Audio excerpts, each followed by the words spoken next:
আসসালামু আলাইকুম রহমতুল্লাহি বারাকাতু। সম্মানিত ভিউয়ার্স, কেমন আছেন? আশা করি সবাই ভালো আছেন। তো ভিউয়ার্স, খুবই গুরুত্বপূর্ণ কিছু বিষয় নিয়ে আলোচনা করব। সেটা হচ্ছে যারা রাশিয়াতে ওয়ার্ক পারমিট ভিসায় যেতে চান তাদের জন্য।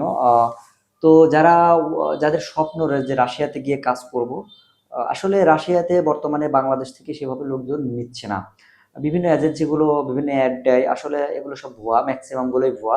কিছু অথেন্টিক আছে, কিন্তু লোক সংখ্যা খুবই সীমিত নয়, আবার টাকার পরিমাণটা অনেক বেশি, ধরেন 7 থেকে 8 লক্ষ, কারো কাছ থেকে 9 লক্ষ নেয়। তো বিষয় হচ্ছে, আমার এখন সব থেকে গুরুত্বপূর্ণ কিছু সাজেশন আপনাকে দেব। ধরেন আপনার যদি ইমিডিয়েট এইচএসসি কমপ্লিট করা থাকে অথবা অনার্স কমপ্লিট করা থাকে, তাহলে আপনি স্টুডেন্ট ভিসায় রাশিয়াতে যান। আপনি স্টুডেন্ট বিষয়ে রাশিয়াতে যান, এটা খুবই সহজ। আপনার যদি বাংলাদেশ থেকে এইচএসসি পাস করা থাকে, তাহলে আপনি ওখানে গিয়ে অনার্স কমপ্লিট করবেন। আর যদি বাংলাদেশ থেকে আপনার অনার্স কমপ্লিট করা থাকে, আপনি ওখানে গিয়ে মাস্টার্স কমপ্লিট করবেন। তো আপনি স্টুডেন্ট বিষয়ে গেলে আপনার জন্য খুবই হেল্পফুল হবে। প্রথমত আপনি ওখানে গিয়ে ভাষাটা শিখবেন 1 বছর। 1 বছর পরে আপনি যে কোনো ইউনিভার্সিটি থেকে ব্যাচেলর করতে পারবেন, মাস্টার্সও করতে পারবেন। বাংলাদেশ থেকে যদি আপনার ব্যাচেলর করা না থাকে, তাহলে ওখানে ব্যাচেলর করতে হবে, আর ব্যাচেলর করা থাকলে ওখানে মাস্টার্স করতে হবে। এখন আপনার এই ধরেন যারা ইমিডিয়েট, আপনার হোক ছোট ভাই, ছোট বোন, ভাস্তে, ভাতিজা, ছেলে মেয়ে যেই হোক না কেন, যদি ইমিডিয়েট ইন্টার পাস করে, ধরেন 2026 সালে ইন্টার পাস করে, আমি সাজেস্ট করব আপনারা তাদেরকে রাশিয়াতে পাঠিয়ে দেন। রাশিয়াতে পাঠিয়ে দিলে কি হবে? স্টুডেন্ট ভিসায়। দেখেন, বাংলাদেশে যদি আপনি কোনো ইউনিভার্সিটিতে লেখাপড়া করান, আপনার অ্যাটলিস্ট বর্তমানের যে বাজার অনুযায়ী, মার্কেট অনুযায়ী 15 থেকে 20 লক্ষ টাকা খরচ হবে। আর এসব ভার্সিটির শিক্ষার মান কেমন এটা তো জানেনই, আর বাংলাদেশের চাকরির বাজার কেমন এটাও খুব ভালোভাবে জানেন।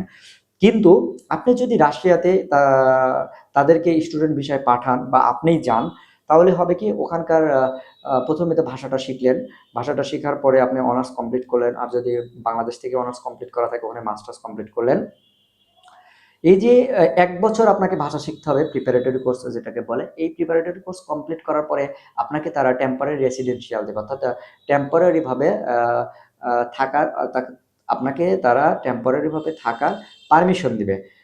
তারপরে আপনি অনার্স যখন কমপ্লিট করবেন, তখন আপনাকে পার্মানেন্ট থাকার পারমিশন দেবে। এখন এই যে আপনি 1 বছর যে ওখানে ল্যাঙ্গুয়েজ শিখলেন, শিখার পরে আপনি যে অনার্সে ভর্তি হবেন বা মাস্টার্সে ভর্তি হবেন, তখন আপনি যেকোনো ইউনিভার্সিটিতে ভর্তি হতে পারবেন। ভর্তি হওয়ার পরে আপনি হচ্ছে লেখাপড়া করার পাশাপাশি ওখানে পার্ট টাইম জব করতে পারবেন। পার্ট টাইম জব করে কিন্তু একটা ভালো হ্যান্ডসাম স্যালারি পাবেন। যা আপনি যদি বাংলাদেশ থেকে ওয়ার্ক পারমিট বিষয়ে যান, 12 ঘন্টা ডিউটি করে যে টাকা ইনকাম করবেন, আপনি ওখানে ল্যাঙ্গুয়েজ শিখে পার্ট টাইম জব করে তার থেকে বেশি টাকা ইনকাম করতে পারবেন।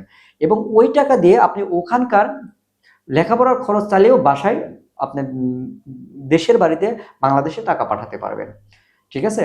তো আমার সবথেকে বেস্ট সাজেশন, যারা ইমিডিয়েট ইন্টার পাস করছেন অথবা অনার্স কমপ্লিট করছেন, সেটা হোক আপনি অথবা আপনার ভাই, ভাতিজা, ছেলে মেয়ে, ভাই বোন যেই হোক না কেন, তাদেরকে এই সাজেস্টটা করেন। বাংলাদেশের ইউনিভার্সিটিতে 15 থেকে 20 লক্ষ টাকা খরচ করে পড়ালেখা করার থেকে রাশিয়াতে গিয়ে পড়ালেখা করান।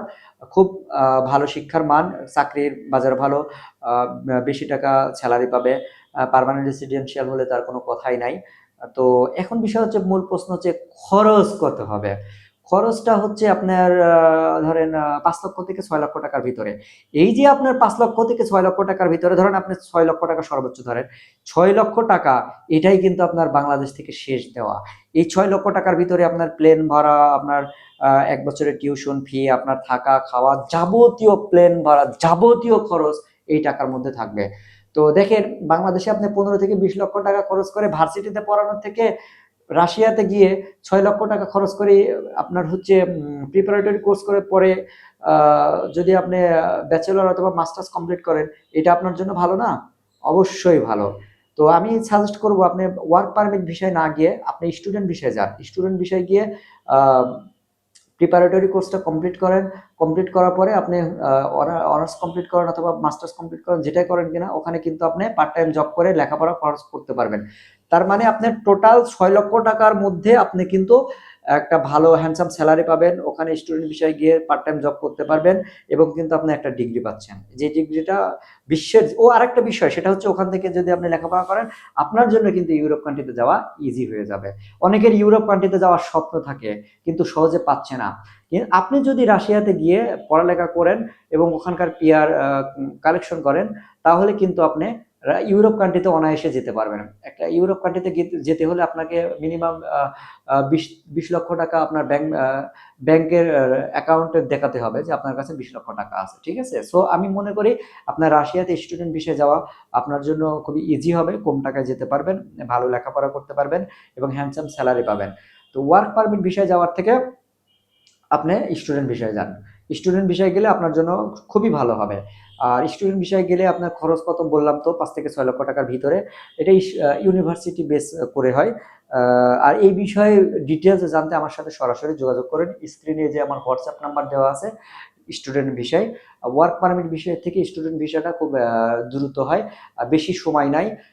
দ্রুত আমার সাথে যোগাযোগ করুন, ইনশাল্লাহ বড় ভাই হোক আর ছোট ভাই হোক, ছোট ভাই হিসাবে আমি আপনাদেরকে হেল্প করব এবং কনফার্ম হবে যদি আপনাদের রেজাল্ট ভালো হয়, ইনশাল্লাহ হয়ে যাবে। তো যোগাযোগ করুন আমার সাথে, আশা করি ভালো হবে। আর আমার ভিডিওটা লাইক কমেন্ট করবেন আর শেয়ার করবেন অন্যের সাথে। তো সবাই ভালো থাকবেন, সুস্থ থাকবেন, আল্লাহ হাফেজ।